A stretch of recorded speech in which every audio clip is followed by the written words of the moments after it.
नवी मुंबईतल्या घणसोलीमध्ये सोनेरी कोल्हा वावरताना दिसून आलाय। घणसोलीच्या मेघमल्हार सोसायटीच्या आवारात हा कोल्हा दिसून आल्याचं पाहायला मिळतंय। त्यामुळे सोसायटीमधील नागरिकांमध्ये भीतीचं वातावरण आहे। हा मतदारसंघ वनमंत्री गणेश नाईकांचा असल्यानं कोल्ह्याला लवकरात लवकर जेरबंद करावं अशी मागणी सोसायटीतल्या नागरिकांनी केली।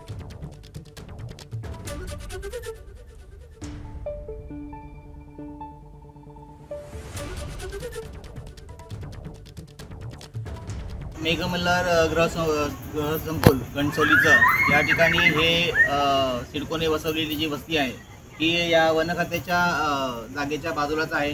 त्यामुळे या ठिकाणी नेहमी साप वगैरे यांचा वावर या ठिकाणी आढळून येतो। पण आज पहिल्यांदाच या ठिकाणी या संकुलामध्ये कोल्ह्याचा वावर या ठिकाणी दिसलेला आहे आणि ते CCTV फुटेजमध्ये या ठिकाणी स्पष्टपणे दिसून येत आहे।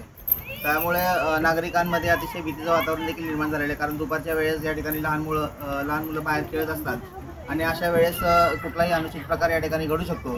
त्यामुळे आम्हा सर्व मेघमल्हारमधील रहिवाशांची या ठिकाणी वन खात्याच्या प्रशासनाला विनंती आहे की आपण या ठिकाणी याचा व्यवस्थितपणे या ठिकाणी पाठपुरावा करून नागरिकांच्या सुरक्षेच्या दृष्टिकोनातून उपाययोजना कराव्यात। आम्ही लवकरच सगळे रहिवासी या नवी मुंबईचे शिल्पकार आदरणीय वनमंत्री गणेश नाईक साहेब यांची लवकर भेट घेणार आहोत आणि त्यांच्या देखील कानावरती ही घटना त्या ठिकाणी सांगून त्यांच्या माध्यमातून लवकरच या ठिकाणी उपाययोजना करण्यासाठी प्रयत्न करणार आहोत। आजचा जो काही या ठिकाणी कोल्ह्याचा या ठिकाणी वावर दिसला ते प्रत्यक्षदर्शी या ठिकाणी उपस्थित आहेत, त्या ठिकाणी आपल्याला माहिती देणार आहेत।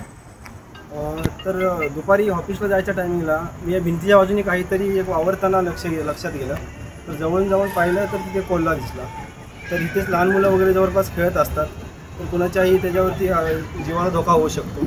तर त्यासाठी वन विभाग योग्य ती कारवाई करेल अशी मी अपेक्षा करतो। ABP माझा, उघडा डोळे बघा नीट।